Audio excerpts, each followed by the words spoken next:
Salam Pancasila. Kita ketemu lagi dalam teropong politik, meneropong hiruk pikuk isu-isu politik dan masalah-masalah sosial dari sudut pedesaan yang sunyi. Saat ini kita akan membahas sebuah peristiwa yang banyak diperbincangkan publik tentang seorang politisi kawakan dari PDI Perjuangan yang melakukan kekerasan terhadap seorang perempuan. Adalah Masinton Pasaribu, kader PDI Perjuangan yang gagal menuju Senayan lalu berpindah haluan untuk menjadi calon bupati di Tapanuli Tengah. Diberitakan bahwa Masinton baru saja melakukan kekerasan terhadap Ketua DPC PDI Perjuangan Tapanuli Tengah yang juga adalah seorang Ketua DPRD di Tapanuli Tengah. Masinton diberitakan bahwa ia melakukan kekerasan karena menurutnya Ketua DPC PDI Perjuangan tersebut tidak mendukungnya dalam ajang pilkada di Tapanuli Tengah tahun ini. Akibatnya Masinton Pasaribu kemudian menarik baju sang ketua DPR, lalu kemudian kancing bajunya terlepas menjadi terlepas tiga kancing bajunya dan menyebabkan sang ketua DPRD Tapanuli Tengah trauma dan masuk rumah sakit. Nah, Masinton bukan kali ini melakukan kekerasan, tetapi sebelumnya juga dia melakukan kekerasan terhadap asisten pribadinya. Bahkan dia melakukan pemukulan dan mengakibatkan kerusakan pada mata sang asisten. Namun apa yang dilakukan oleh Masinton ini tidak berujung pada tindakan pidana, tapi berujung pada damai. Nah, melihat apa yang dilakukan oleh Masinton, kita bisa menelisik bahwa sebenarnya Masinton ini adalah seorang pribadi yang mungkin saja di kepalanya masih ada yang namanya hegemoni maskulin. Ya, apa itu hegemoni maskulin? Hegemoni maskulin adalah sifat yang dimiliki oleh seseorang atau pemikiran yang dimiliki oleh sebuah budaya atau seseorang yang menganggap bahwa yang utama dalam sebuah masyarakat adalah seseorang yang maskulin. Oleh karena itu, seorang maskulin dianggap sebagai yang utama, maka dia harus selalu diprioritaskan dalam banyak hal. Kalau keinginannya itu tidak diikuti misalnya, maka dia akan melakukan hal-hal yang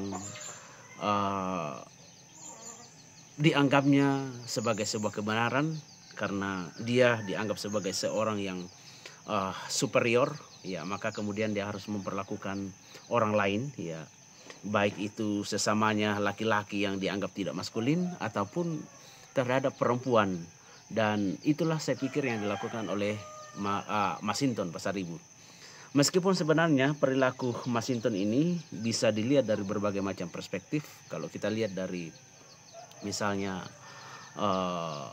feminis, ya, kalau dilihat misalnya dari perspektif psikoanalisis bahwa apa yang dilakukan oleh seseorang ini oleh karena peristiwa-peristiwa yang dialaminya di masa lalu atau juga pengalaman-pengalaman yang didapatkannya dari budayanya atau dari komunitasnya sehingga dia menjadi seorang yang benci terhadap perempuan.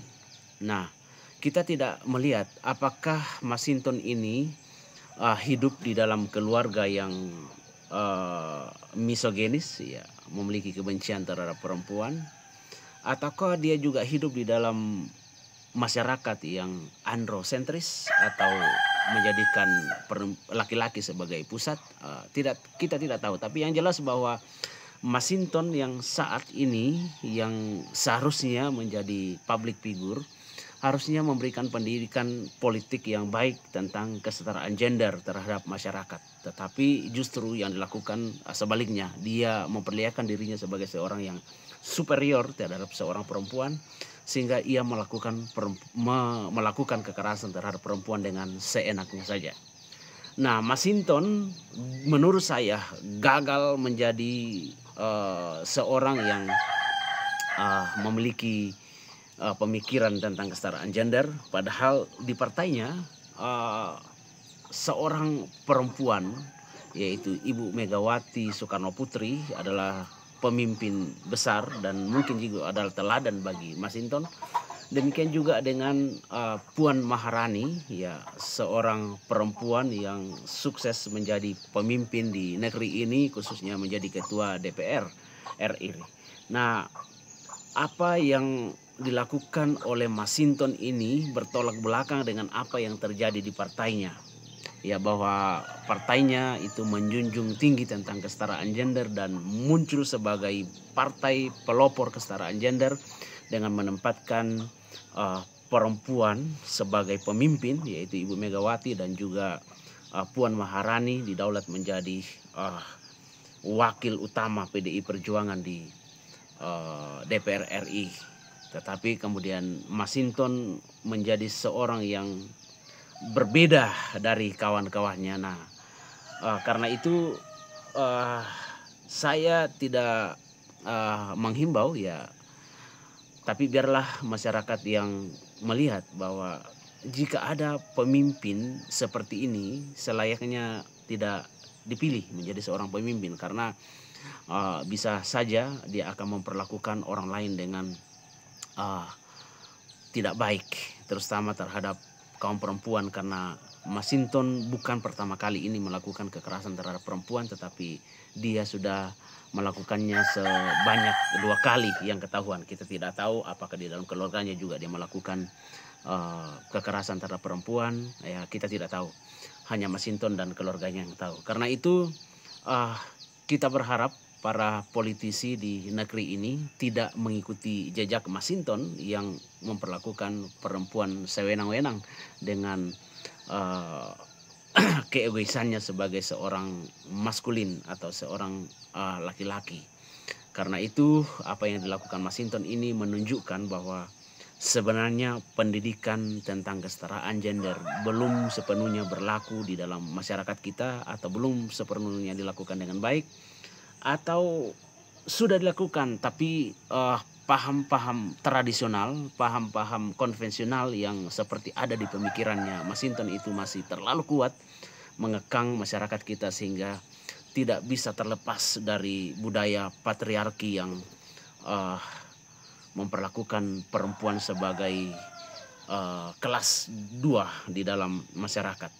Karena itu kita berharap peristiwa yang dilakukan oleh Masinton menjadi pelajaran yang berharga bagi kita rakyat Indonesia, termasuk para politisi, ya, termasuk bagi politisi yang santer diberitakan bahwa ada seorang pemimpin partai yang cukup besar di negeri ini yang juga melakukan kekerasan terhadap perempuan. Semoga kita tidak mendengar lagi hal-hal seperti ini, karena mereka adalah pendidik publik, mereka adalah teladan publik yang seharusnya menularkan nilai-nilai etik, menularkan nilai-nilai keadilan, menularkan nilai-nilai kebenaran kepada masyarakat agar negara kita menjadi lebih baik. Karena itu kita akan terus mengkritisi hal-hal yang tidak adil di negeri ini, baik di dunia politik maupun di dalam tatanan sosial. Karena itu tetaplah diteropong, meneropong isu-isu politik dan masalah-masalah sosial dari sudut kesunyian pedesaan. Sampai jumpa.